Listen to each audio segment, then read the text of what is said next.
Débriefing du Grand Prix de Belgique sur F1 TV, deuxième partie, toujours depuis Spa-Francorchamps, mon cher Ziv, avec naturellement le crash du départ et ses conséquences. Alors, bien sûr, Grosjean, il est coutumier du fait en quelque sorte.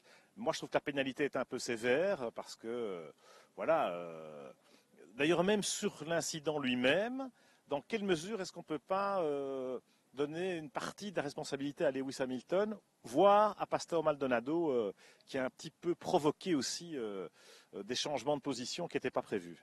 Pierre, moi je trouve que ça commence à bien faire d'abord, et j'ai l'impression que la pénalité qu'il a reçue est due au fait qu'il en est à son 7e accrochage en 12 départs, et que c'est un peu une accumulation. C'est vrai, bon, ceci était l'accident le plus spectaculaire des 7. Potentiellement plus dangereux aussi. Plus dangereux, et on pousse un ouf de soulagement qu'il n'y a pas eu de blessés, évidemment.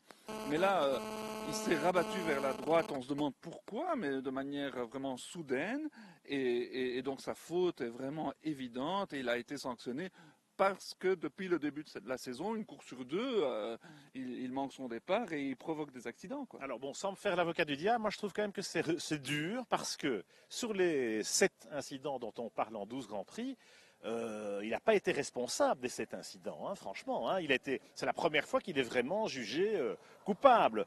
Quand il s'accrochait avec Schumacher à Monaco, ben, c'était dans le goulet quand la piste se rétrécit. Pour moi, Michael n'était pas blanc-bleu là-dessus. Ici, Lewis Hamilton, effectivement, il s'infiltre le long de la corde. Alors, quand Romain se rabat, c'est vrai que Hamilton n'a plus d'alternative. Effectivement, c'est l'accrochage. Romain se rend sans doute pas tout à fait compte. Enfin, je ne sais pas. Je ne suis pas à sa place, mais que Hamilton, c'est vrai qu'il se rabat de façon un peu sèche, mais Hamilton, c'est aussi provoquer peut-être le risque d'accident que de vouloir à tout prix s'infiltrer le long du mur à la corde. On sait qu'à Spa, ça passe pas. La source, c'est quand même chaque année la même chose. L'an dernier, souvenez-vous, c'est Bruno Senna qui fait un strike et qui envoie le Guersuari dehors, exactement au même endroit. Bon, je ne dis pas ça pour blanchir Romain, parce que c'est vrai que en GP2 déjà. Son premier Grand Prix, ici même à Spa, c'était au freinage des Combes. Pareil, il avait fait un strike parce que, bon, là on pouvait dire, c'est un débutant, c'est la première fois qu'il roule avec le plein, il est surpris par le point de freinage, ok. Mais on lui en a pardonné quelques-unes. Ici, clairement, les commissaires sportifs ont été sévères, je trouve, parce que la suspension, c'est vraiment une condamnation. Alors qu'on aurait pu dire, voilà, il prend 10 places de pénalité à Monza comme Maldonado. Ils auraient pu le faire, bon, il faut le dire clairement, hein, Romain est bourré de talent, il est incroyable, et cette erreur vient du fait qu'il devient de plus en plus ambitieux. Et tout le monde a crié pendant toute la semaine, voilà, Lotus va gagner, c'est ou Kimi ou Romain. On lui a mis énormément la pression, il ne faut pas oublier qu'il en est à sa première vraie saison de Formule 1, et donc bourré de talent rapide comme il est, un départ à Francorchamps, il s'est dit voilà, je vais gagner des places à tout prix, je vais empêcher Hamilton de me passer. Et bon, là c'est le gros strike et les commissaires ont jugé que maintenant ça suffit un tout petit peu, quoi. Moi, je crois qu'il y a de la pression. S'il y a des problèmes un peu mentalement pour Romain, c'est qu'en qualif, par exemple, eh bien, il était déçu. Effectivement, il était 9e seulement, alors que Kimi était parvenu à se qualifier 4e avant les pénalités.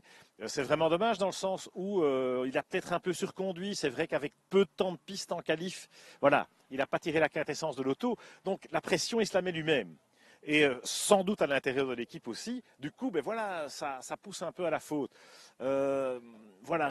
Alors c'est vrai qu'avec Romain, c'est tout ou rien. Cette fois-ci, c'était rien. Mais quand c'est tout, je veux dire, c'est un vrai talent. Voilà. Mais en début de saison, il nous a habitués à se qualifier devant Kimi. Et puis là, bon, il n'a pas trouvé les bons réglages, le bon rythme, il ne s'est pas senti à l'aise aux essais. Et il s'est mis lui-même la pression. Il s'est dit, ok, je dois rattraper, je dois faire la course en tête.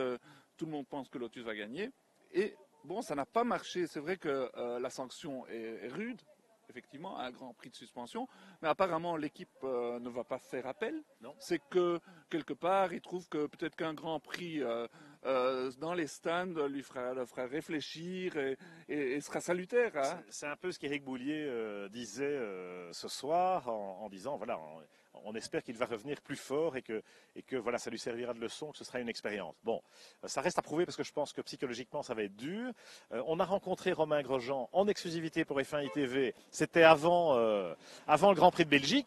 On vous passera ça avant son retour à Singapour parce que voilà, on découvre le personnage sous un autre angle, humainement beaucoup plus chaleureux que les soldats un peu formatés qu'on voit parfois dans les paddocks, hein, parce que c'est vrai que ces jeunes pilotes, ils ont une pression énorme et on leur laisse quand même très peu de liberté d'expression, je dirais, ou même de comportement. Et avec un équipier comme Kimi, je crois que Romain, il ne doit pas avoir facile non plus tous les jours. Moi, j'admire ces jeunes, je les ai vus fonctionner ce week-end. Effectivement, ils ont beaucoup à faire au niveau technique, au niveau pilotage, mais au niveau marketing, ils sont suivis, ils ont leur physio à côté d'eux. C'est une pression énorme, ils doivent performer. S'ils sont 2/10 derrière leur coéquipier, leur place est mise en doute pour l'année d'après. Et donc, vraiment chapeau, il faut leur laisser le temps de se développer. Et bon, Romain est une star en devenir, je n'en doute pas.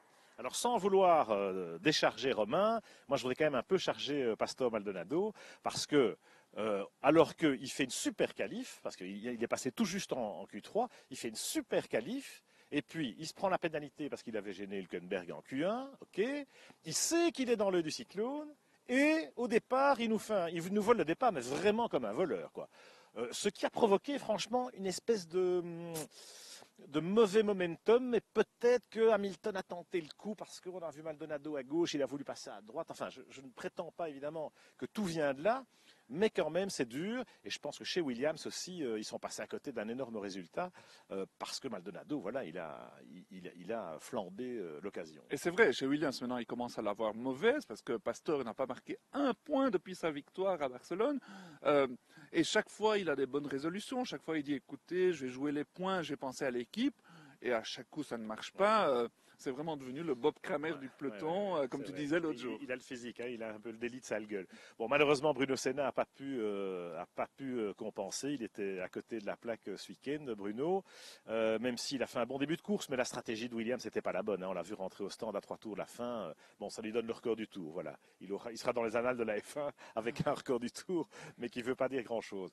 Très dommage, surtout, hein, les conneries de Maldonado et de Grosjean. Très dommage pour Sauber, parce que Kobayashi et Pérez méritaient quand même beaucoup mieux que ça. Et je peux vous dire que la Sauber, à Spa, elle était certainement sur le podium.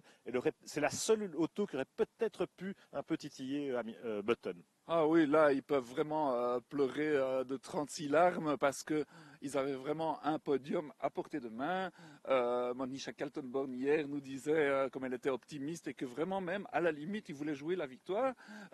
C'était formidable de voir Kamui Kobayashi si bien se qualifier parce qu'en plus, il a écrit l'histoire. C'est le japonais qui s'est le mieux qualifié. Le japonais en première ligne. En première ligne de toute l'histoire de la Formule 1, donc c'est pas mal. Pérez était juste derrière. Ils ont vraiment une bonne voiture, ils passent de nouveau à côté d'un gros résultat et là ils peuvent vraiment le regretter et à juste titre. Hein. Bon, ils seront presque à la maison à Monza puisque c'est le Grand Prix le plus proche. On en reparlera demain dans le briefing justement du Grand Prix d'Italie où il y a encore beaucoup de choses à dire. Et voilà, comment hein, c'est la haute saison, la rentrée est chargée. À bientôt. Sur F1 TV.